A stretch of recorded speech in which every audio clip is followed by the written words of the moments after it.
आप सभी का मैं आज के इस अतिशय महत्वपूर्ण सत्र में हार्दिक स्वागत करता हूँ।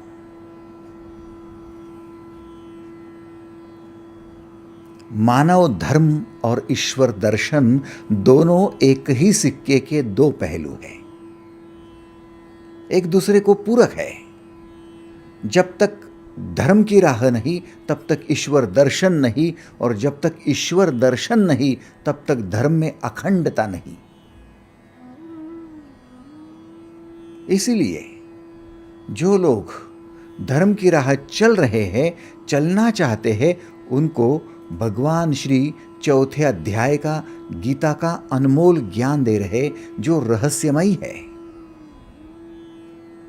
ज्ञान कर्म संन्यास योग, ये दिव्यतम योग है।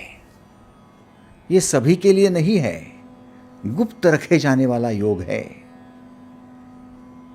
जिन लोगों को इस योग की पहचान हो जाती है, जो लोग इसे समझकर अपने आप में बदलाव लाते हैं, रूपांतरण कर लेते हैं, वे लोग धर्म की राह अखंड चलने के लिए तैयार होते हैं।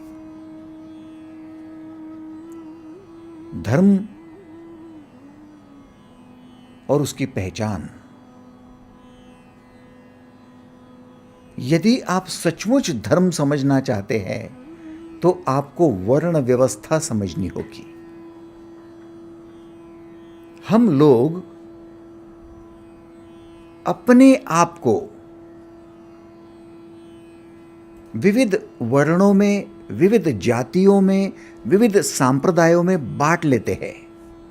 जितना समाज हम देख रहे हैं, ये संपूर्ण समाज बटा हुआ है, संपूर्ण मानव बटा हुआ है।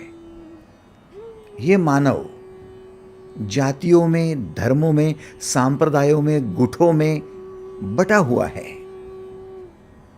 यदि धर्म की बात छेड़ दे तो हम कह सकते हैं हिंदू धर्म है, इस्लाम धर्म है, सिख धर्म है, ईसाई धर्म है, पारसी धर्म है, बौद्ध धर्म है, जैन धर्म है। कई प्रकार के धर्म हमें दिखाई दे रहे हैं, लेकिन इन धर्मों के चलते हमें क्या विशेषता दिखाई दे रही है? कुछ भी तो नहीं। कुछ चाली रीतियां, कुछ कर्मकांड, कुछ रहन सहन, कुछ बोलने की भाषा, यही बदल रही है। बाकी विशेष तो कुछ नहीं दिख रहा। क्या यही तक धर्म सीमित है? नहीं, ये धर्म की पहचान कराने वाले अलग अलग ग्रुप्स हैं, गुट है। ये धर्म की पहचान कराने वाले छोटे छोटे ऐसे कस्बे हैं, झुंड है। फिर धर्म क्या है? और फिर धर्म की वर्ण व्यवस्था क्या है? धर्म की वर्ण व्यवस्था बड़ी अनमोल है। यदि आप इस वर्ण व्यवस्था को जान लेते हो तो आप धर्म को धीरे धीरे ऊपर चढ़ते हुए परम धर्म की ओर पहुंच सकते हैं। माने धर्म की भी सीढ़ियां होती है। आओ भगवद गीता के चौथे अध्याय के 13वें श्लोक में झांको। ज्ञान कर्म संन्यास योग के अर्थात चौथे अध्याय के 13वें श्लोक में आप थोड़ा सा झांक कर देखो। 4 प्रकार के वर्ण आपको दिखाई देंगे। ये धर्म के वर्ण है। चातुर्वर्ण्यम मया सृष्टम गुण कर्म विभागशः तस्य कर्तारमपि माम विद्य कर्तारम व्ययम। अर्थात ब्राह्मण, क्षत्रिय, वैश्य तथा शूद्र, इन चार वर्णों का समूह। कौन से 4?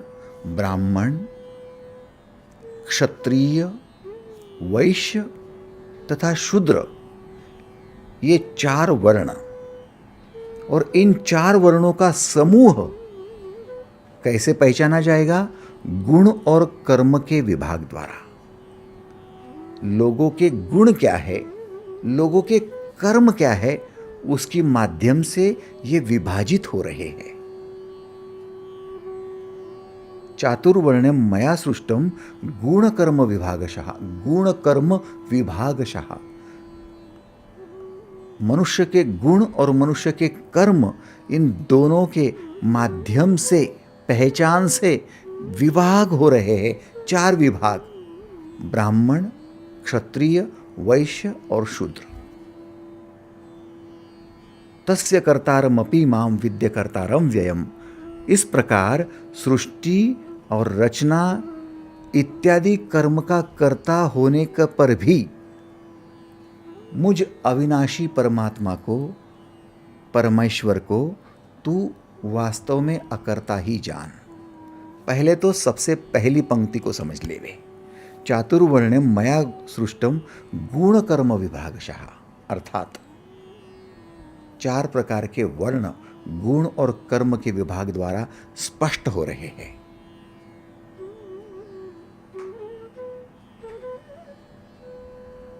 कई बार हमने ये 4 शब्द सुन तो लिए। इतना ही नहीं, हम अपने आप को इन 4 में से कुछ न कुछ समझ बैठे हैं। लेकिन क्या हमें पता है कि हम सचमुच उस अवस्था में है या नहीं? ब्राह्मण, जाति से कोई ब्राह्मण होगा? हाँ, लिविंग सर्टिफिकेट पर या कास्ट सर्टिफिकेट पर आपका नाम हो सकता है ब्राह्मण। कोई क्षत्रिय हो सकता है, कोई वैश्य हो सकता है। भाई साहब, थोड़ा समझ लो। आपके गुण और कर्म यदि उससे मैच नहीं होते हैं तो समझना कि आप वो नहीं हो। फिर हो कौन? शूद्र कौन है? शूद्र वो है जो आसक्त है। गुण और कर्मों द्वारा यदि आप अपनी पहचान करने जा रहे हो, जो दादा परदादाओं से हमारी जाति का दाखला बनते आया, उससे नहीं। अपने गुण और अपने कर्मों से यदि आप अपनी पहचान कराने जा रहे हो तो आपको ढूंढना होगा आप कहाँ हो, कौन सी सीढ़ी पर हो। पहली सीढ़ी है शूद्र। शूद्र माने कौन? शूद्र माने वो जो आसक्त है।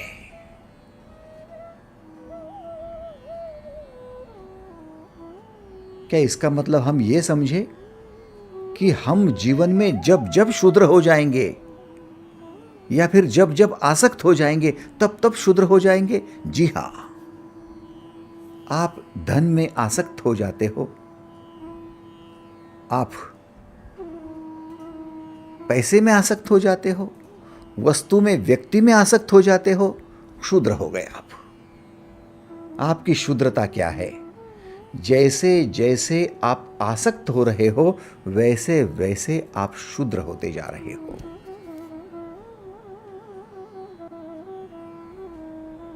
शूद्र कार्य कहीं ऐसा तो नहीं कि आप अपने बच्चे में आसक्त हो गए हो, पत्नी में आसक्त हो गए हो, बहू में आसक्त हो गए हो? कहीं ऐसा तो नहीं कि आप अपने गुणों में आसक्त हो गए हो?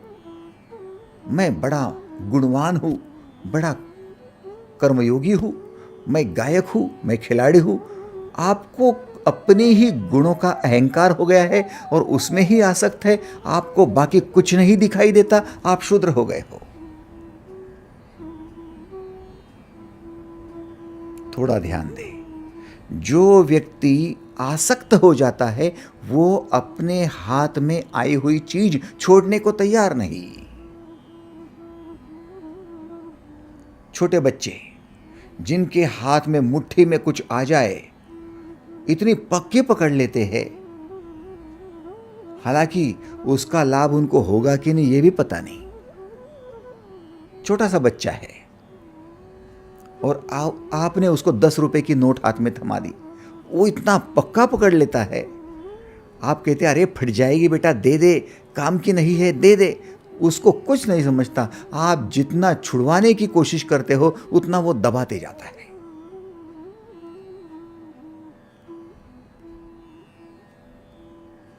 जो शूद्र होता है वो आसक्त हो जाता है, वो उसको पकड़ कर रखना चाहता है, जकड़ कर रखना चाहता है, छोड़ने की इच्छा ही नहीं करता।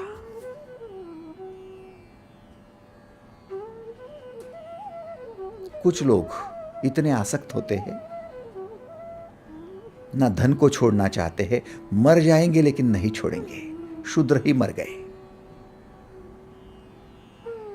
कुछ लोग अपने रिश्तेदारों को, अपने परिजनों को इतना जकड़ कर रखते हैं कि मर जाएंगे लेकिन नहीं छोड़ेंगे। मेरे संपर्क में एक महिला थी, अच्छी खासी क्लास 2 ऑफिसर थी। डॉक्टर ने कहा आप डायबिटिक हो, आप मीठे पदार्थ नहीं खाओगे तो चलेगा। बोले नहीं, वो नहीं छोड़ सकती। बोले फिर आप ज्यादा नहीं जियोगे। मर जाऊंगी लेकिन मैं शक्कर खाना नहीं छोड़ूंगी, मर जाऊंगी लेकिन मिठाई नहीं छोड़ूंगी। सचमुच वो महिला मिठाई खाते खाते मर गई। आसक्त है, शूद्र है, शूद्र है।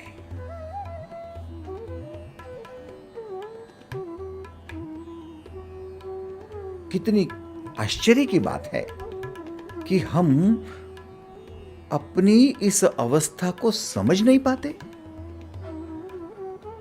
ध्यान देना, हम जब आसक्त हो जाते हैं तो जिस चीज से आसक्त है, जिस व्यक्ति से आसक्त है, उसको छोड़ना ही नहीं चाहते। और जीवन तो आना और जाना है। आपकी श्वास आ रही है, जा रही है। आपका अन्न खा लिया तो कुछ पाचन हो रहा है और कुछ वापस एक्सक्रेटा के माध्यम से फेंका जा रहा है। आपका पसीना आ रहा है, जा रहा है। आपके जीवन में हर चीज आ रही है, जा रही है। दिन आ रहा है, दिन जा रहा है, उम्र आ रही है, उम्र ढल रही है। सब कुछ तो यह चलायमान है और यहां आप हमेशा के लिए पकड़ कर रखने की, जकड़ कर रखने की जो भी कोशिश कर रहे हो, वो कोशिश ही प्रकृति के विरुद्ध है। आप शूद्र हो, अप्राकृतिक हो। ये कैसे संभव है कि आप छोड़ेंगे ही नहीं? आपको छोड़ना अनिवार्य है। एग्रीड और नॉट? कुछ दूसरे अन्य काम थे, वो छोड़कर आप यहां बैठे हो, इसलिए आपको यह गीता का ज्ञान मिल रहा है। लेकिन जो अभी भी बिस्तर में सोए पड़े हैं, आसक्त है, उन्होंने बिस्तर को छोड़ना पसंद नहीं किया, वो अभी भी आसक्ति के कारण इस ज्ञान से वंचित है। एग्रीड?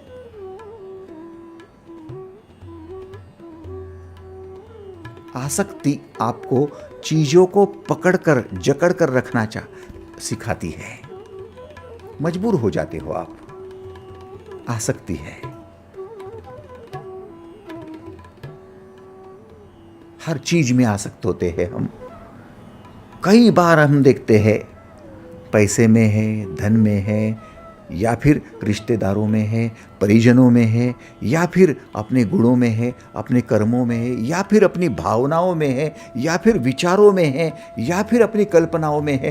कहीं ना कहीं हम आसक्त हो ही जाते हैं। शूद्र हो गए। भाई साहब, शूद्र क्यों हो गए और शूद्र क्यों कहलाए जा रहे? क्योंकि शूद्र का विकास होना असंभव है। जिसने किसी एक चीज को पकड़ कर रखा, उसकी समस्त चेतना उसी दिशा में बह रही है।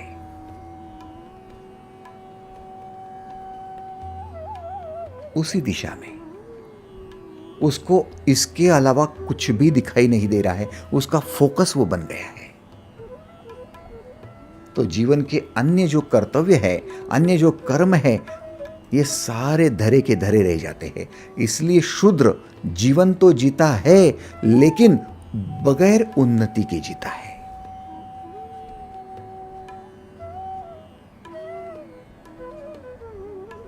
कई लोग होते हैं पढ़ाई में अच्छे होते हैं, अव्वल आते हैं, लेकिन शादी होने के बाद पत्नी में आसक्त या पति में या फिर जीवन साथी में आसक्त हो जाते हैं, तो बाद में उनकी धीरे धीरे धीरे धीरे अवनति होने शुरू हो जाती है।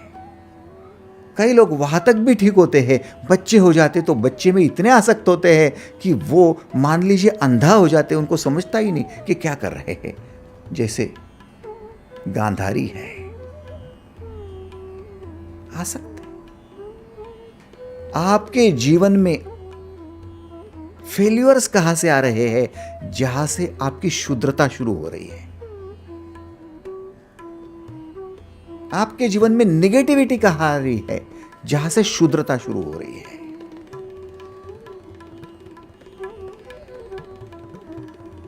आपके झगड़े कहां से शुरू हो रहे हैं? जहां से शुद्रता आ रही है। जितना शुद्र व्यक्ति झगड़ा करेगा, उतना दुनिया में कोई नहीं झगड़ता।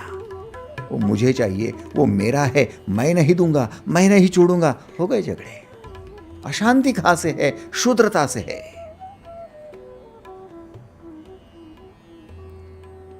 और आप पहचानते ही नहीं कि हम शुद्र बन रहे हैं। उम्र ढलते जा रही है और शुद्रता बढ़ती जा रही है। जब तक रिटायर्ड नहीं थे, काम धाम कर रहे थे, तब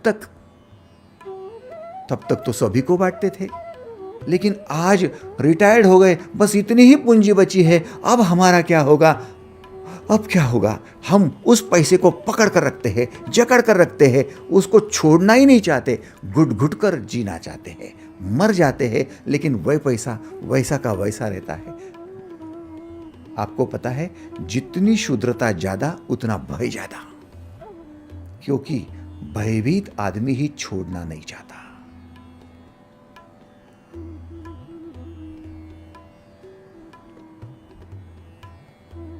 चातुर्वर्णम मया सृष्टम गुण कर्म विभागशः। क्या ये गुण तो बढ़ा नहीं आपका? क्या ऐसे कर्म तो नहीं हो रहे हैं? शुद्र कर्म ढूंढना, जरूर ढूंढना, जरूर ढूंढना।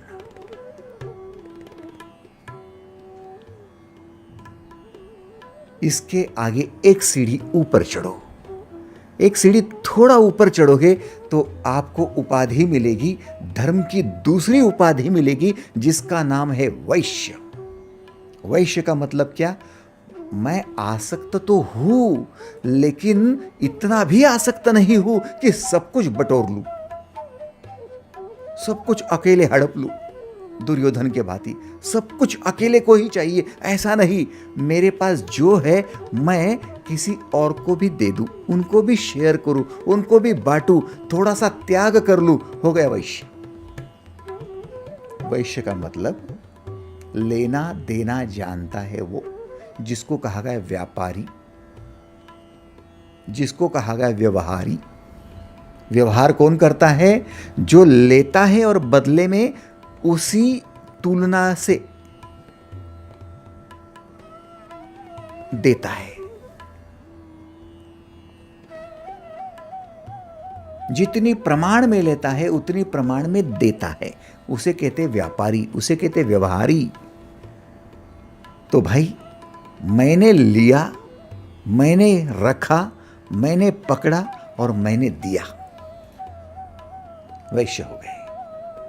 अब जो दे रहे हो, तो देने की भावना, देने की इच्छा, देने की आपकी प्रवृत्ति आपको ऊपर उठा रही है, क्योंकि जो दे रहा है वो किसी और को मिल रहा है, और जिसको मिल रहा है उसके साथ रिलेशन स्ट्रांग हो रहे हैं।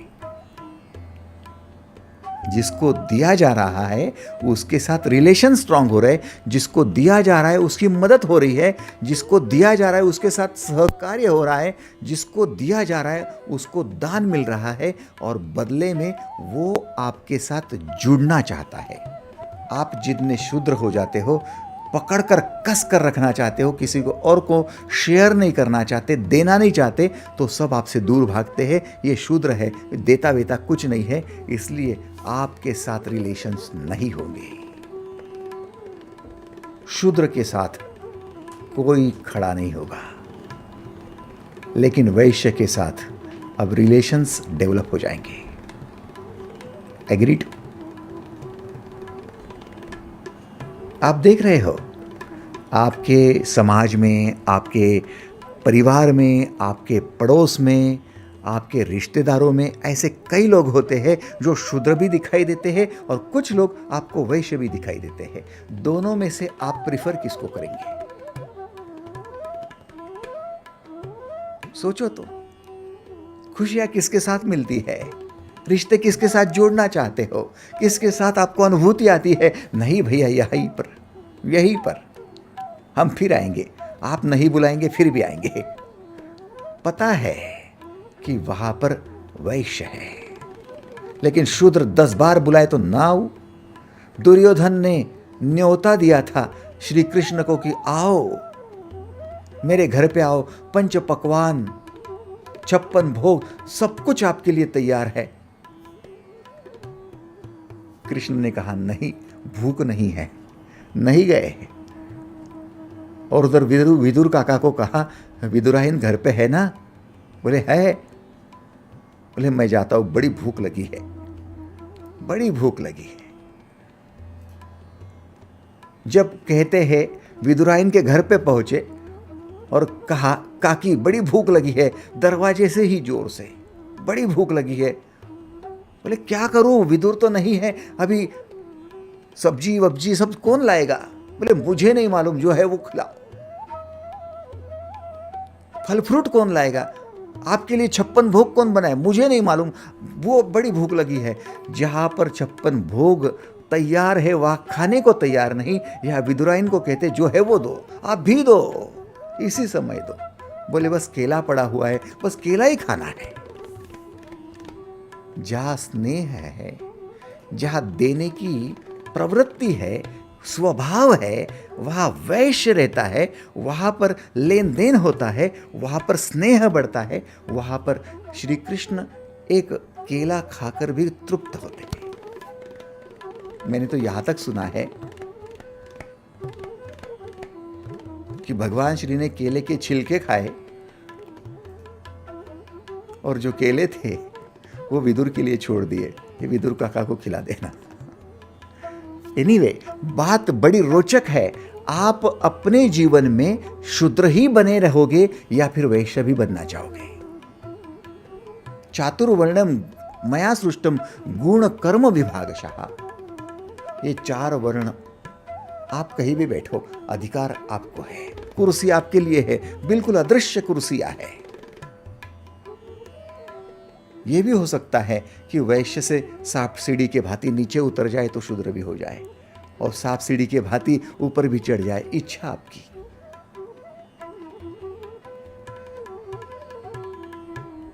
सब तो चाहेंगे नहीं भैया वैश्य मैं बनूं ना, क्यों ना बनूं, लेकिन फिर उसके लिए दान भी करना पड़ेगा, त्याग भी करना पड़ेगा, देना भी पड़ेगा। सब कुछ पकड़ कर रखा है, जकड़ कर रखा है, उसको छोड़ना भी पड़ेगा।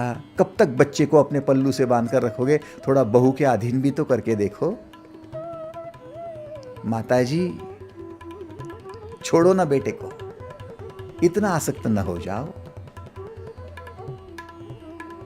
आसक्ति शुद्रता है, आसक्ति में थोड़ा सा ऊपर चढ़ो तो अनासक्ति वैश्यत्व है। आप वैश्य बन गए, अनासक्त हो गए, आसक्ति को छोड़ दिया। अच्छा, सभी बातों में अनासक्त हुए? नहीं नहीं, कुछ बातों में अनासक्त होने लगे, और जिन जिन बातों में अनासक्त होने लगे उन बातों में फिर आपकी प्रोग्रेस होने लगी, रिलेशंस डेवलप होने लगे, खुशियां बढ़ने लगी, आनंद होने लगा। क्या आपको स्वीकार है? शूद्र से ऊपर चढ़ना, वैश्यत्व में जाना, यह स्वीकार है? यदि है तो फिर हाथ ऊपर करके आप सहमति दे सकते हो। थैंक यू, धन्यवाद धन्यवाद। ढूंढो अपने आप को कि हम शूद्र कहाँ रह गए। ढूंढो अपने आप को कि आपके शरीर का कौन सा हिस्सा ऐसा रह गया जो पिछड़ गया, तो फिर उसको व्यायाम दो, फिर वो भी आपका बलवान हिस्सा बन जाएगा। हाँ भाई, ये समझ में आया। थोड़ा सा लेफ्ट हैंड, थोड़ा सा उसको ज़रा ज़्यादा ताकत चाहिए, उसको ज़रा 2 रिपीटेशन ज़्यादा देते जाओ। ये क्या बात है? ये पिछड़ों को आगे लाने की तरकीब है। वैसे ही आप में जहां जहां शुद्रत्व दिख रहा है, उस पिछड़े हिस्से को आगे लाओ। जिसमें आसक्ति ज्यादा है उसका दान करना शुरू कर दो, उसका त्याग करना शुरू कर दो, उसको छोड़ो, वो कुर्सी को छोड़ो। अरे पिताजी, आपके बच्चे बड़े हो गए हैं, निर्णय क्षम होने के लिए उनको पहले ट्रेनिंग देनी होगी, उसके बाद में उनको प्रैक्टिकल करने होंगे। उसमें 2-4 रुपए का नुकसान भी हुआ तो होने दो, थोड़ा बिजनेस की कुर्सी खाली करो, उनको बिठाओ उस पर। थोड़ा छोड़ो, थोड़ा छोड़ो, त्याग करो, थोड़ा दान करो। यदि आप वैश्य बनते हो तो एक सीढ़ी ऊपर चढ़ गए, गुण आपके सद्गुण हो गए, आपको लोग चाहने लगेंगे, चहेते हो जाएंगे आप लोगों के। इसके आगे तीसरी स्टेप है क्षत्रिय। आपके जाति के दाखले पर यदि क्षत्रिय लिखा होगा तो माफ करना भाई साहब, आप केवल और केवल आपके दादा परदादाओं के गुण के अनुसार, उनके गुण के अनुसार केवल कैरी फॉरवर्ड हुई ऐसी पीढ़ी है। लेकिन सचमुच आप में वो गुण होंगे कि नहीं, क्या मालूम। कभी कभार आपके दादा परदादा, नाना परनाना बहुत पहले पीढ़ी में उनके गुण रहे होंगे, उसकी वजह से उनको उपाधि मिली भी होंगी। लेकिन आज आप कुछ नहीं करते। मान लीजिए कि एक व्यापारी है, बड़ा व्यापारी है, और उसका बेटा इतना शराबी है, इतना आसक्त है शराब में, आसक्त है कि डूब गया। वो व्यवहार करता ही नहीं, व्यापार करता ही नहीं। क्या उस शूद्र बच्चे को, शराबी बच्चे को अब आप वैश्य कहोगे? ये तो एक ही पीढ़ी की बात है भाई। उसके पहले 4 पीढ़ी पहले आपके दादाजी को उपाधि मिली थी क्षत्रिय की। हम बोले क्षत्रिय है, कुछ नहीं, वो जाति के दाखले पर उसको साइड में रखो। कागज से जीवन जिया नहीं जाता, गुण और कर्मों से जीवन जिया जाता है। इसलिए कागज पर क्या लिखा है, आपकी वर्ण व्यवस्था नहीं समझी जाएगी। गीता उसके डिनाई करती है, नकारती है। तो क्षत्रिय क्या है? क्षत्रिय का मतलब है अब आसक्ति तो रही ही नहीं, लेना तो रहा ही नहीं, किसी से चाहत तो रही नहीं, अपेक्षा तो बिल्कुल नहीं रही, सिर्फ देना है, सिर्फ देना है। कष्ट मैं उठाऊंगा, दान आपको करूंगा। परेशानी हो तो मैं उठाऊंगा, सुविधाएं आपको दूंगा। चाहे मृत्यु से सामना करना पड़े, लड़ूंगा, मैं लड़ूंगा, लेकिन सुरक्षा आपको प्रदान करूंगा। जो केवल देना जानता है, निरपेक्ष भाव से, बिना अपेक्षा। भगवद गीता के 12वें अध्याय में अर्थात भक्ति योग में यह श्लोक आया। अनपेक्षा शुचिर दक्षा उदासीनो गतव्य था, सर्वारंभ परित्यागी यो मद भक्ता समे प्रिया। जो अपेक्षाओं से रहित हो जाता है वो भक्त मुझे सबसे ज्यादा प्रिय है। अपेक्षाओं से रहित होते कैसे है? क्षत्रिय बनने से। क्षेत्र का रक्षण करने वाला क्षत्रिय। ना किसी से अपेक्षा है कि मेरे लिए कुछ करो, मुझे देखो, मुझे सम्मान दो, कम से कम एहसास तो होने दो कि मैं आपके लिए कर रहा हूं, वो भी नहीं। हमारा नाम तो लो कम से कम, वो भी नहीं। हमें याद तो करो कम से कम, वो भी नहीं। आप भूल जाओ हमें, नेकी कर और दरिया में डाल, भूल जाओ हमको। जैसे कि नदी आपको पानी पिला रही है, आप उसे धन्यवाद कहते हो, तब तक वो पानी आगे निकल जाता है, आपका धन्यवाद सुनने को भी तैयार नहीं। क्षत्रिय है, हर क्षेत्र में जहां से गुजरती है सबका रक्षण करती है, क्षत्रिय है। समझ रहे हो? इतनी क्षमता विकसित करने के लिए परिवार है कि कम से कम बच्चों के तो क्षत्रिय बन के दिखाओ, पत्नी के पति के तो क्षत्रिय बन के दिखाओ, कम से कम नहीं सारी दुनिया के, लेकिन 4 लोगों का आपका परिवार है, उतने लोगों के ही आप क्षत्रिय बन के दिखाओ। चलो जीत गए। एक्सपेरिमेंटल बेसिस पर आपके लिए परिवार दे रखा है।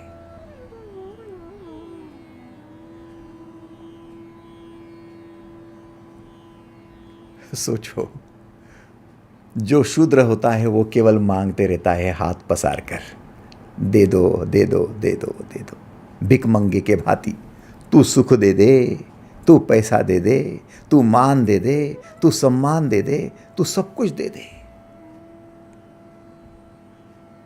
जो लोग बीमार होते वो डॉक्टर के पास जाते, मुझे जीवन दे दे। ये क्या है? शूद्रत्व का लक्षण है। कौन कहां से क्या देगा? दे दे, बस मांगने के लिए हाथ फैल गए। उनकी हाथ के तलवे आकाश की ओर होते हैं, दे दो दे दो। लेकिन जो वैश्य होता है वो अपनी मुट्ठी को खोलकर थोड़ा हाथ नीचे करके उसके तलवे जमीन की तरफ जाते हैं, ले ले, तू भी ले ले। कुछ मेरा हाथ एक ऐसा है और दूसरा ऐसा है, एक हाथ में ले लूं, दूसरे हाथ में दे दूं। क्या बात है? जो शूद्र है वो दोनों हाथों से मांग ही रहा है, और जो वैश्य है वो एक हाथ से ले रहा है, दूसरे हाथ से दे रहा है। जो क्षत्रिय है वो दोनों हाथों से दे रहा है। इसलिए किसी क्षत्रिय की यदि आप पर कृपा हो गई, आपको उसका आशीर्वाद मिल गया, आप धन्य हो जाते हो, कहते हो ये क्षत्रिय है, इन्होंने सबकी रक्षा की है, अब मुझे भी थोड़ा सा सर पे हाथ रख दो ना, मुझे भी आशीर्वाद दे दो ना, मेरे पीठ पर हाथ हो आपका। क्यों? क्योंकि ये विरक्ति की ओर बढ़ता है। जो विरक्त होता है वो आशीर्वाद देने योग्य हो जाता है। जो वैश्य होता है वो सराहना करने योग्य है, वो चहेता हो जाता है सबका। लेकिन जो क्षत्रिय है वो केवल चहेता नहीं है, वो भगवान हो गया आपके लिए। क्षत्रिय है, बिन मांगे आपको दिए जा रहा है। आप समझ रहे हो? क्षत्रिय बनना क्या बात है? देते जाओ। पति ने पत्नी को दिया, बिन मांगे दिया, बिन अपेक्षा दिया, हो गए वो भगवान उसके लिए, नारायण बन गया। पत्नी ने दिया, बिन मांगे कुछ दिया, सुबह से दिए जा रही है, सुबह से प्रेम किए जा रही है, कुछ चाहिए नहीं, कुछ भी नहीं चाहिए, बस देने में आनंद आ रहा है, बहुत आनंद आ रहा है। ओहो, क्षत्राणी बन गई।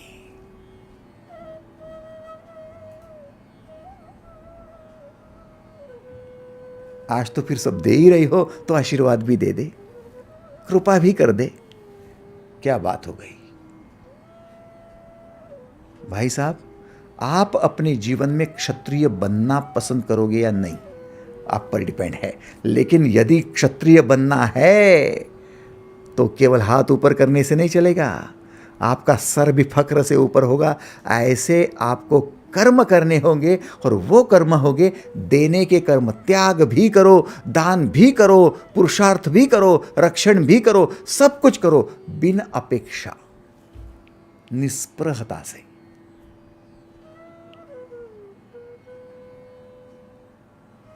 मैं आपको कंसेंट नहीं मांगूंगा कि आप करना चाहते हो या नहीं। आपने खुद को ही अपने भीतर में कंसेंट दे देना है, अपने भीतर में ही विचार कर लेना है कि इतनी अवस्था तक पहुंचना है या नहीं। क्या ये जीवन अधूरा ही छोड़ देना है? यात्रा है भाई साहब धर्म की, और यात्रा अधूरा नहीं छोड़ते, कंप्लीट तो करना है, वरना ये जीवन आप कहेंगे गीता भी हाथ में थी, गुरुजी भी साथ में थे, वातावरण भी पोषक था, सब कुछ तो ठीक था, फिर भी यात्रा अधूरा छूट गई। क्यों? नहीं, बस वैश्य में ही अटका रहा। शूद्र तो मरना ही नहीं है।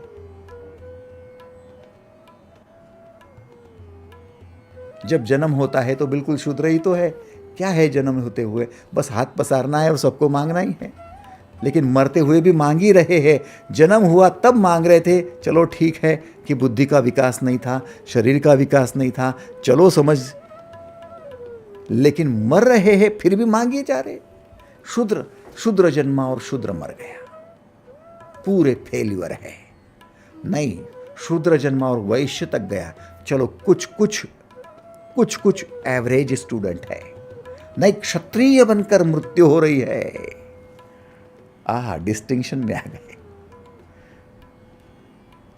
सक्सेसफुल स्टूडेंट है, क्योंकि विरक्ति की ओर बढ़ रहे हैं।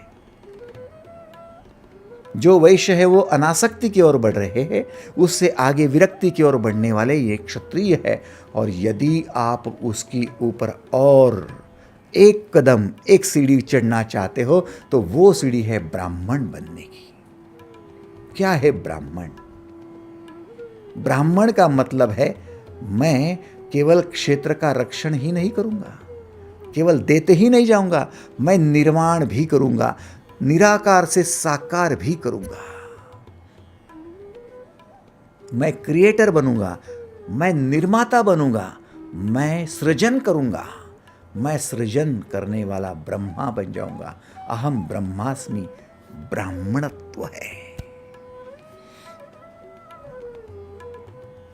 आपके लिविंग सर्टिफिकेट पर ब्राह्मण लिखा होगा, लेकिन भीतर के अपनी आंतर की उस गुण और कर्म की तरफ देखो, क्या हम ब्राह्मण हैं?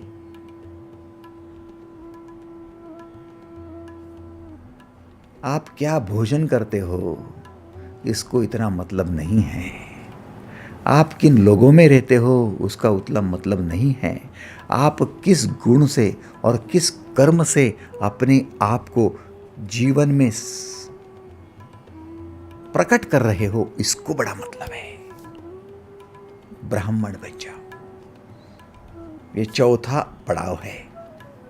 सृजन करने का पड़ाव है, आत्म से परमात्मा की ओर बढ़ने का पड़ाव है, अपने स्वयं की ब्रह्म की अनुभूति करने का, ब्रह्मानुभूति का पड़ाव है।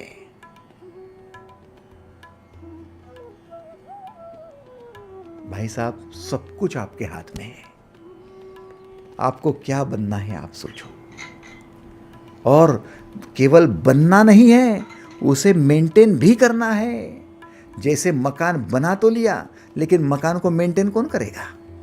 सेहत एक बार बना तो ली, उसको मेंटेन कौन करेगा? रिलेशन एक बार आपने बना तो लिए, किसी के साथ रिश्ता जोड़ तो लिया, उसको मेंटेन कौन करेगा?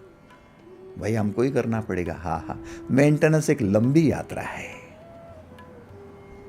क्रिएशन के साथ मेंटेनेंस भी आपका ही है। तो आजीवन, जैसे बुद्ध ने बुद्धत्व को प्राप्त किया, पहले तो सिद्धार्थ थे, तब तक बुद्ध थे नहीं। एक बार बुद्धत्व क्या आ गया, बाद में फिर बुद्धत्व को मेंटेन आजीवन करना पड़ा। यशोधरा कह रही थी, अब बन गए ना बुद्ध, अब आ जाओ ना घर पे। बोले मेंटेन कौन करेगा? आपको क्या लगता है वर्धमान और महावीर एक ही शख्स थे? नहीं, जब तक वर्धमान थे तब तक महावीरत्व नहीं था, और महावीर जब निर्माण हो गए तब वर्धमान ने अपनी स्वयं की आहुति दे दी थी। जैसे बीज है तब तक अंकुर या वृक्ष नहीं, और जब वृक्ष बन जाता है तो बीज ने अपनी आहुति दे दी है, बीज ने समर्पण कर लिया है। आप शूद्रत्व का समर्पण करोगे तो वैश्य बनोगे, वैश्यत्व का समर्पण होगा तो क्षत्रिय बनोगे, क्षत्रियत्व का समर्पण ही केवल आगे आपको ब्राह्मणत्व की ओर ले जाएगा। और ये सभी को लागू है। जन्म से लेकर हर व्यक्ति इन 4 विविध प्रकार की पड़ाव में जाने वाला है। यदि आप जन्म से ब्राह्मण कहलाओगे तो आप गलत हो। याज्ञवल्क मुनि का बेटा, और उसे याज्ञवल्क मुनि ने स्पष्ट कहा, बेटा तू जन्म से ब्राह्मण है, ये तेरा दुर्दैव ना हो, दुर्भाग्य ना हो। बोले ऐसा क्यों पिताजी? देख, मैंने मेरा ब्राह्मणत्व सींच सींच कर लाया है। मैं भी शूद्र था, मैंने कष्ट उठाए, आसक्ति छोड़ी, मैं वैश्य बन गया, लेना देना जानने लगा, मैंने रिलेशंस डेवलप किए और भी आगे बढ़ा, क्षत्रियत्व को प्राप्त किया, मैंने रक्षण करना सीख लिया, निरपेक्ष भाव से सभी को दान देना, त्याग करना सीख लिया। अब मैं तो क्रिएशन करने लगा, निर्माता बन गया। तब जाकर ब्राह्मण बना हूँ बेटा, तूने तेरा राह खोज लेना, धर्म के रास्ते पर चलना है तो चल, अन्यथा सब कुछ अधर्म हो जाएगा। सोचो, पिता हो तो ऐसा हो, समझदार पिता, जिसके हाथ में गीता वही पिता।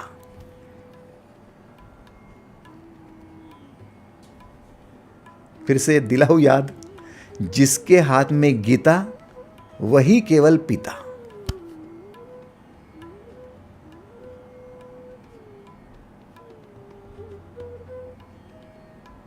जब तक आप समर्पित नहीं कर देते हो अपनी इस अवस्था तो, तब तक आप ऊपर नहीं पहुंच पाते। सीढ़ियां है और मनुष्य सीढ़ी के बीच खड़ा है, कहीं ना कहीं खड़ा है। चाहे तो नीचे उतर जाए, चाहे तो ऊपर चढ़ जाए, इच्छा आपकी है। चातुर्वर्णम मया सृष्टम गुण कर्म विभागशः तस्य कर्तारमपि माम विद्य कर्तारम व्यम। मैंने इन 4 महत्वपूर्ण वर्णों की इस प्रकार से विभाग पूर्वक रचना की है, फिर भी तू मुझे अकर्ता जान। मुझ परमेश्वर को, मुझ परमात्मा को तू बिल्कुल करता नहीं है, ऐसा ही जान। क्या विशेष बात है। ये विरक्ति का सर्वश्रेष्ठ उदाहरण है कि जो करता है वो भी कहता है कि मैंने नहीं किया।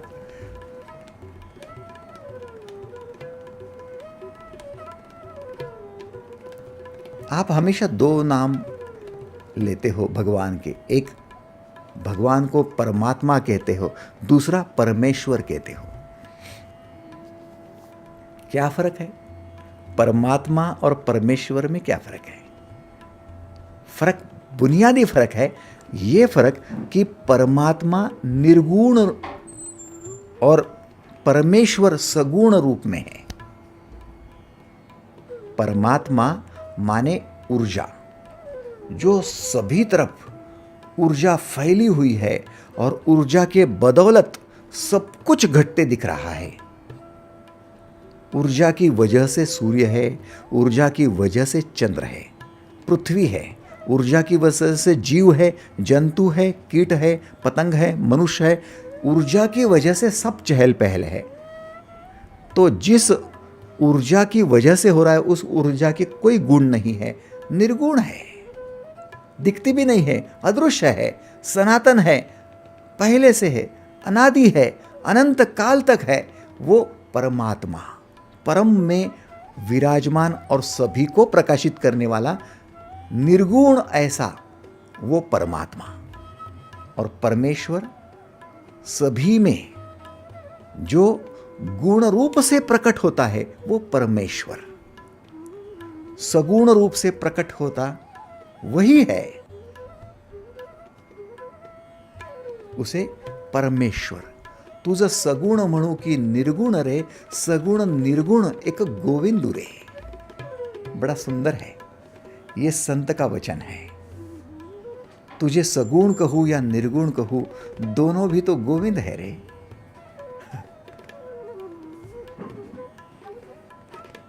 आपके गुण शूद्र के नहीं, वैश्य के नहीं, क्षत्रिय के नहीं, ब्राह्मण के हो गए और आप क्रिएटर बन गए, आप निर्माता बन गए, आप रचयिता बन गए। आपकी रचना, जिस रचना को लेकर समाज अब धर्म के रास्ते पर चलेगा, शांति के, प्रगति के, विकास के रास्ते पर चलेगा, आप खुद समाज को दिशा दिखाने वाले ऐसे सद्गुणी परमेश्वर बन गए।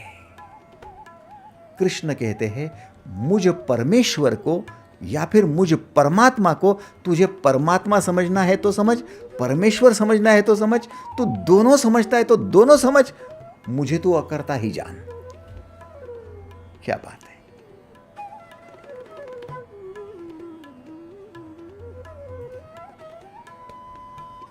भाई साहब, इस परमात्मा में विलीन हो सकते हो, निर्गुण का योग साध कर, और परमेश्वर में विलीन हो सकते हो सगुण का योग साध कर। दोनों योग आपके लिए आ गए, है ना। कर्म तो दोनों में करना है, इसीलिए तो जो सगुण को पहुंचना चाहते हैं उनके लिए भक्ति योग आ गया, और जो निर्गुण को पहुंचना चाहते हैं उनके लिए ज्ञान योग आ गया। दोनों तरफ से जा सकते हो, लेकिन पहुंचना तो ब्राह्मणत्व में है आपको। कितने लोग मृत्यु से पहले, आंखें परमानेंटली बंद हो जाए उसके पहले, शमशान में ये शरीर पहुंचाया जाए उसके पहले, या फिर उससे भी शरीर की झुर्रियाँ पड़ जाए उसके पहले, या फिर आंखों के कंचे हो जाए, कानों से सुनाई ना दे उसके पहले, या फिर बेड सोल हो जाए बेड रिडन होने के बाद, उससे पहले ब्राह्मण बनना चाहते हैं गुण और कर्म से, वो हाथ ऊपर करें। धन्यवाद। Thank you, thank you, thank you. जहां इच्छा है वहां राह है, और जहां संकल्प है वहां पर ध्येय है, सिद्धि है, संकल्प सिद्धि। आप में से आज जिन लोगों ने ये इच्छा जताई है उनको राह जरूर मिलेगी, लेकिन जिन लोगों ने आज की डेट में संकल्प ही कर लिया कि बनना ही है और कोई ऑप्शन नहीं छोड़ा, तो वो सिद्ध हो ही जाएंगे, सिद्ध महात्मा, है ना।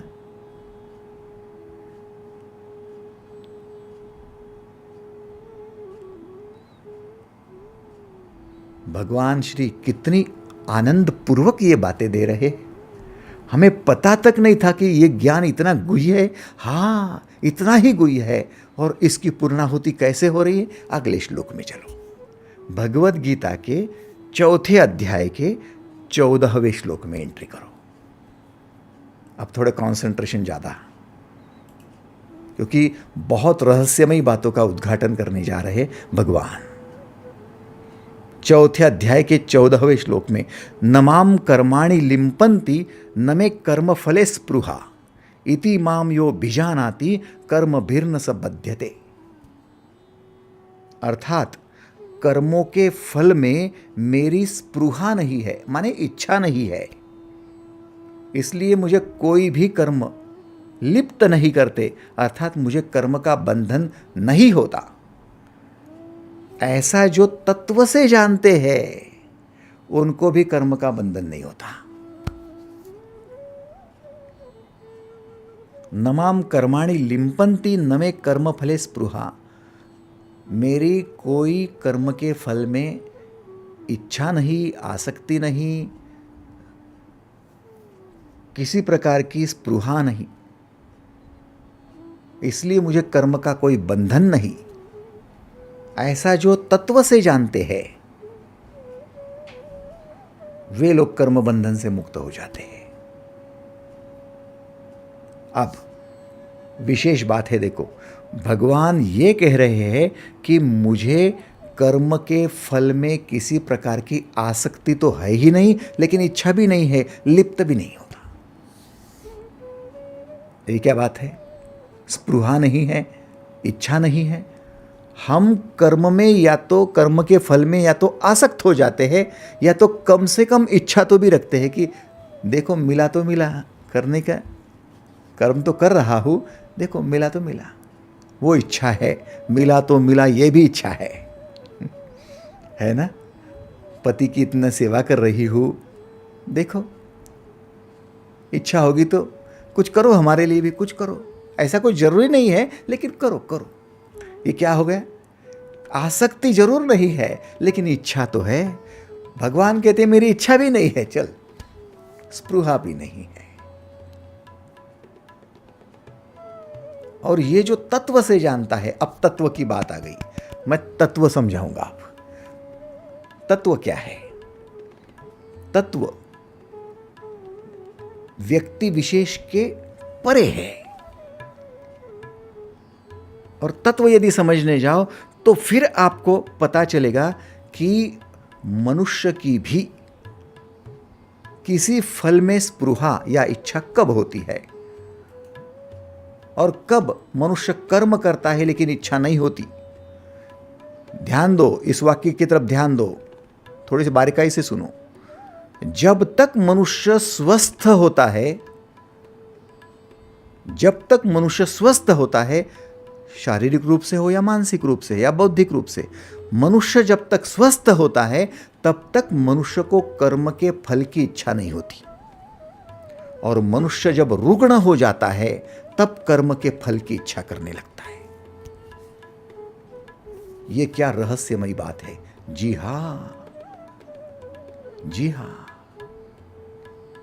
जब तक मनुष्य स्वस्थ होता है कर्म का फल उसके विचार में भी नहीं आता। रुग्ण हो जाता है तो फिर कर्म फल के विचार आने शुरू हो जाते हैं। जैसे अभी आप स्वस्थ हो, कल आपने भोजन किया, सुबह किया, शाम को किया।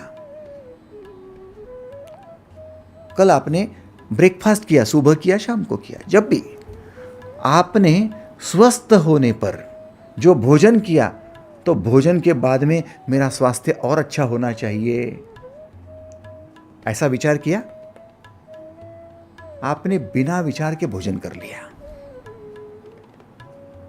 लेकिन जब आप बीमार होते हो और बीमार होते हो तब एक घूंट आप दवाई पीते हो, तब आप एक टैबलेट मुंह में डालते हो, तब ये विचार करते हो कि अब मैं अच्छा होना चाहिए। जब रुग्ण होते हो तब आपके हाथों से जो कर्म होता है उसके फल की आपको याद आती है। बीमार होते हो तब थोड़ा सा ये खा लूं तो मैं अच्छा हो जाऊंगा, कर्म का फल। थोड़ा सा वो पी लूं फिर अच्छा हो जाऊंगा, कर्म का फल। रुग्णावस्था में ही याद आती है कर्म फल की।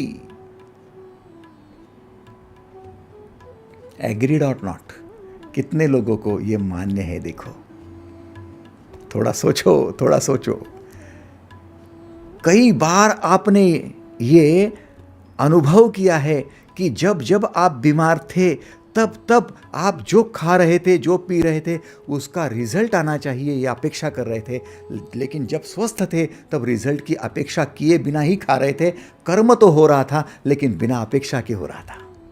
एग्रीड? जब आपके पास हौसला था, जब आपके पास बिजनेस था, जब आपके पास पैसा था और आप काम कर रहे थे, तब आपको याद भी नहीं आई कि अरे ये काम करना है, 30 दिन फिर पैसा आएगा। लेकिन जब आप पर कर्जा हो जाता है, जब पैसे की कमी हो जाती है, तब आपको एक एक दिन मुश्किल हो जाता है। 30 दिन होंगे फिर पैसा मिलेगा, फिर इसका देना दे दूंगा। कर्जा बढ़ जाता है तो आपको, आप जो काम कर रहे हो उसका रिटर्न चाहिए, उसका रिजल्ट चाहिए, आपके कर्म का फल चाहिए। बिजनेस कर रहे हो, आप पर कर्जा हो गया है, तो अब ये पैसा आना ही चाहिए, इसके भर दूँ, ये बैंक का पैसा भर दूँ, वो पैसा भर दूँ, इसका लिया हुआ है वो भर दूँ, इसका बैच का पैसा वो कम कर दूँ। एग्रीड और नॉट? जब तक मनुष्य स्वस्थ होता है तब तक कर्म का फल उसे याद भी नहीं आता, सिर्फ कर्म याद आता है, खुशी से करता है। कर्जे में डूबा नहीं रहता है तब तक खुशी से बिजनेस करता है, खुशी से नौकरी करता है। जब तक आप अपने परिजनों के साथ अपने परिवार में रहते हो, उनके लिए सब कुछ करते हो, उन्होंने आपके लिए कुछ करना चाहिए, इच्छा भी नहीं होती, विचार भी नहीं आता, आप करते जाते हो। लेकिन जब आप उनके साथ अनबन हो जाती है, झगड़ा हो जाता है, और तब बाद में उनके लिए जो कुछ करते हो, तब विचार आता है कि उनके लिए ये कर दूं, फिर वो मेरे साथ अच्छा बोलेंगे, उनके लिए वो कर दूं, फिर वो झगड़ा कम हो जाएगा, फिर वो मेरी तरफ आकर्षित हो जाएंगे। यस और नो? जब बातें बिगड़ जाती है तभी कर्मफल की याद आती है। जब तक बातें अच्छी होती है, कर्म में ही आप बरतते हो, आपको कर्मफल की याद भी नहीं आती है। माँ अपने बच्चे को जब जन्म देती है तब स्वस्थ होती है। बच्चे को छोटे से बड़ा करती है तब भी कर्म का फल नहीं चाहिए होता है, लेकिन जब माँ बड़ी हो जाती है, बूढ़ी हो जाती है, बीमार हो जाती है, तब उसको लगता है कि मैं उसके लिए जो कर रही हूँ वो मेरे लिए कुछ करते जाए। वो बीमार हो गई ना, अब सहारा बने। अकेली पड़ गई ना, पति एक्सपायर हो गया, अब सहारा बने। इसका मतलब आदमी जब रुग्ण हो जाता है तब ही कर्म के फल की इच्छा करता है। आदमी जब स्वस्थ होता है तब वो कर्म के फल को याद भी नहीं करता है। कितने लोगों को ये मान्य है, वे हाथ ऊपर करें। धन्यवाद, थैंक यू, थैंक यू। इसका मतलब यदि आज हम कहीं ना कहीं कर्म फल की अपेक्षा कर रहे हैं, या तो फिर हम शारीरिक रूप से, या तो मानसिक रूप से, या तो बौद्धिक रूप से बीमार है, रुग्ण है हम। भगवान रुग्ण नहीं होते, वो विरक्त है इसलिए रुग्ण नहीं होते, इसलिए उनको कर्म की फल में स्पृहा नहीं है, इच्छा नहीं है। न माम कर्माणि लिम्पन्ति न मे कर्म फले स्पृहा। मैं बीमार होता ही नहीं हूं, परमेश्वर जो हूं, विरक्त जो हूं, सृजन करने वाला ब्रह्मा जो हूं, है ना। आप कम से कम ब्रह्म तो बन सकते हो खुद का सृजन करके। वो तो परमेश्वर पर ब्रह्म है। परम ब्रह्म का मतलब क्या है? जिसने संपूर्ण की रचना कर दी। आप अपनी तो करो, इतनी करो और इतने स्वस्थ हो जाओ, इतने महास्वस्थ हो जाओ कि आपको कर्म के फल की जरूरत ही ना पड़े। विचार करने की, इच्छा करने की, आसक्ति की तो दूर की बात है भाई साहब। तो ये बात यदि सही है कि जितना मनुष्य रुग्ण हो जाता है उतने ही कर्म फल की इच्छा करता है। अब मनुष्य रुग्ण होता है तब इच्छा क्यों करता है? क्योंकि वो रुग्ण होने पर भयभीत होता है और भयभीत होने पर ज्यादा रुग्ण होता है। मनुष्य रुग्ण कब होता है? मनुष्य को भय ज्यादा सताता है। अब मेरा क्या होगा? मेरा शरीर गिर तो नहीं जाएगा, मैं मर तो नहीं जाऊंगा। उस समय वो जो दवाई लेता है वो भय से लेता है, तब उसको उस असुरक्षितता के कारण कर्म का फल माने जल्दी अच्छा हो जाओ इसकी अपेक्षा हो जाती है।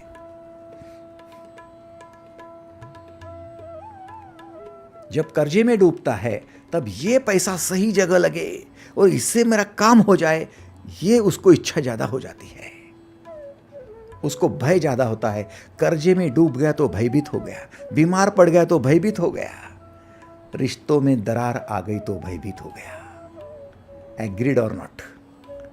आपका भय रुग्णता के साथ है और आपकी रुग्णता भय के साथ है। दोनों एक दूसरे को पूरक है। इसलिए यदि आप रुग्ण बन गए तो समझना भय पकड़ ही लेगा, और मान लीजिए कि भयभीत हो गए तो रुग्णता आ ही जाएगी, आज नहीं तो कल। ढूंढो, आप यदि रुग्ण हो तो भय पकड़ने की वजह से हो, या फिर भयभीत हो तो रुग्ण होने की वजह से हो। ढूंढो। बात समझ में आ रही है? अब ठीक ढंग से सोच लो, समझ लो। 3 प्रकार के भय आपको होते हैं। 3 प्रकार के भय। पहला होता है जीवेषणा, जीवेषणा। दूसरा होता है लोकेषणा, और तीसरा होता है वित्तेषणा। आप 3 प्रकार के भय से रुग्ण बन जाते हो। जीवेषणा, जीव के भय से कि मेरा जीव तो निकल नहीं जाएगा, मैं मर तो नहीं जाऊंगा, इसलिए भयभीत, इसलिए रुग्ण, इसलिए कर्म के फल चाहिए आपको।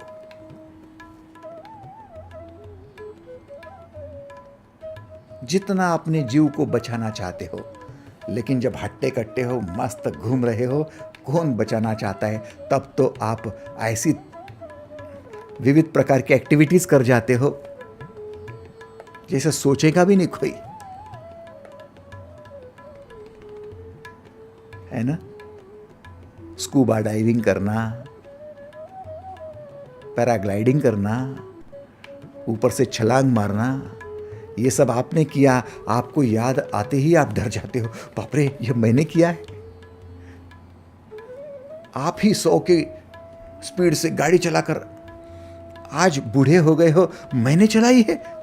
मैं जो आज 30 की भी गाड़ी चलाने में, 30 की स्पीड से चलाने में भी डरता हूं, मैंने चलाई है।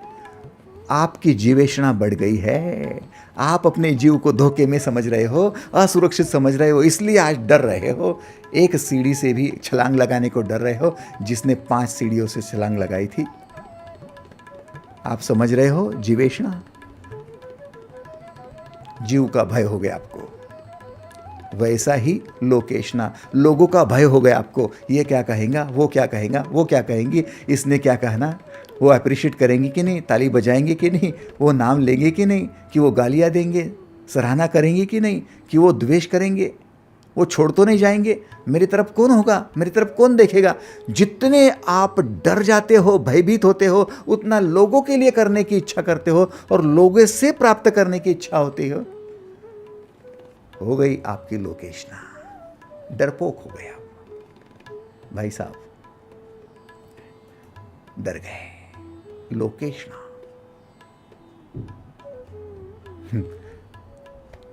भगवान श्री कहते हैं मुझे लोकेशना भी नहीं है, जीवेशना भी नहीं, कोई लेना देना नहीं है। नमाम कर्माणि लिंपन्ति न मे कर्म फले स्पृहा।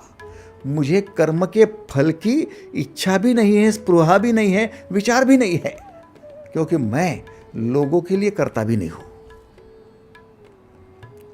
लोग मेरे लिए तालियां बजाए, मेरी तरफ से रहो, लेना देना भी नहीं है।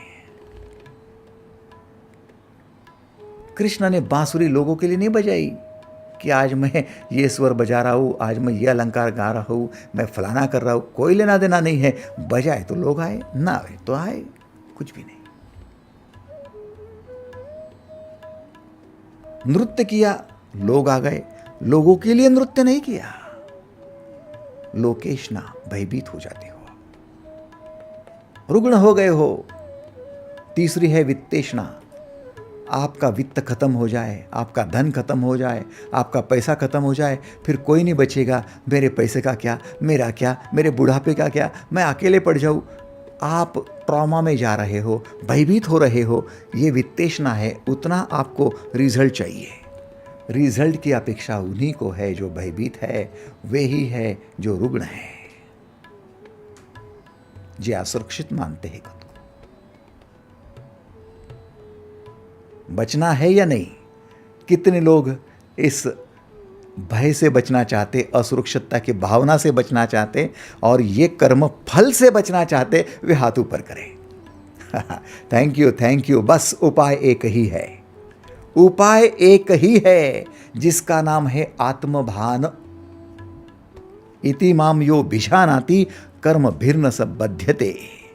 मुझे तत्व से जान लो, फिर कर्म के बंधन से आप भी मुक्त हो जाओगे। क्या है आत्मभान? मैं आत्मा हूं,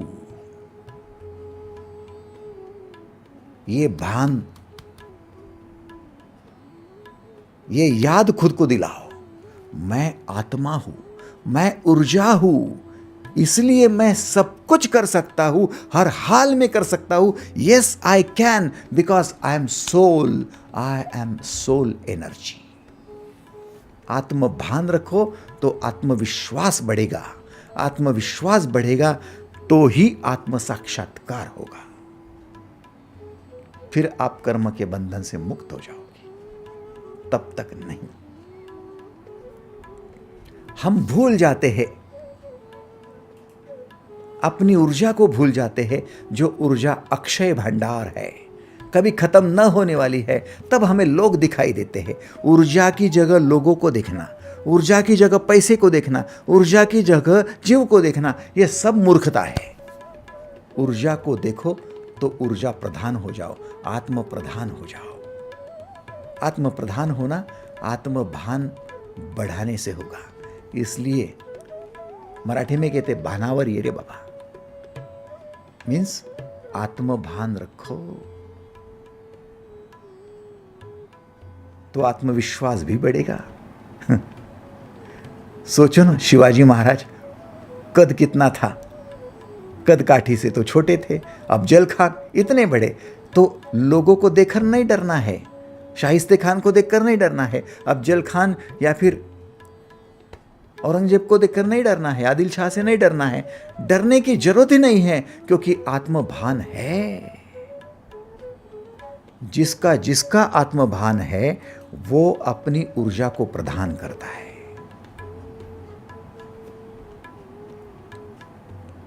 इसलिए भगवान श्री ने कहा, अपनी आत्मा को याद कर। बस इस विश्व में याद करने के वाली एक ही बात है, आत्मा या तो फिर परमात्मा। एक ही बात है, आत्मा ही परमात्मा है, विशेष रूप में है, व्यापक रूप में है। ये ईश्वर है, फिर वो परमेश्वर है।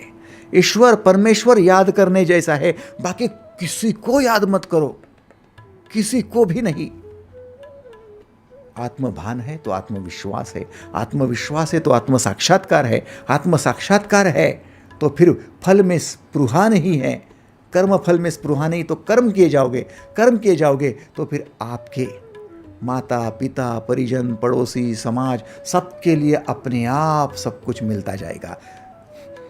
इतने सबका मैं करता होकर भी अकर्ता तू मुझे जान, क्योंकि मैं परमेश्वर हूं। उसको भान है मैं परमेश्वर हूं, उसको भान है कि मैं परमात्मा हूं। हम भान ही नहीं रखते कि हम आत्मा है। कृष्ण कृष्ण इसलिए है कि उन्हें भान है मैं कौन हूं। हम इसलिए कृष्ण नहीं है कि हमें भान नहीं है। ये तत्व से जान, तत्व से। नमाम कर्माणि लिम्पन्ति न मे कर्म फले स्पृहा इति माम यो भिजानाति कर्म भिर्न संबध्यते। तत्व क्या है? आत्म तत्व। याद दिलाओ सुबह दोपहर शाम, I am soul energy, I am soul, I am soul. किसी ने पूछा कौन है तू? मैं आत्मा हूं। कौन है आप? मैं आत्मा हूं। रात्रि को जगाया किसी ने, कौन हो आप? मैं आत्मा हूं। मैं वो ऊर्जा हूं जिससे सब कुछ निर्माण हो रहा है।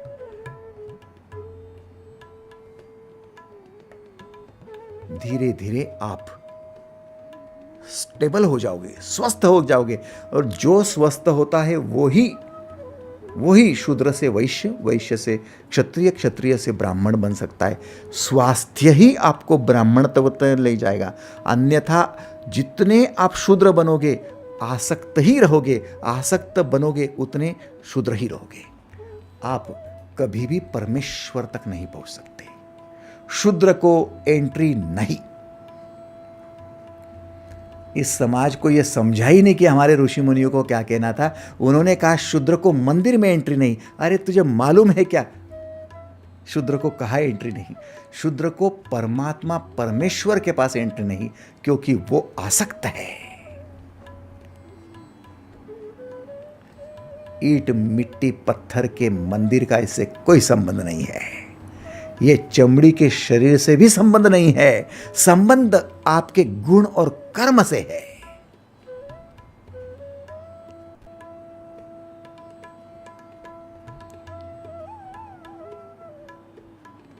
आज के लिए बस इतना ही। धन्यवाद।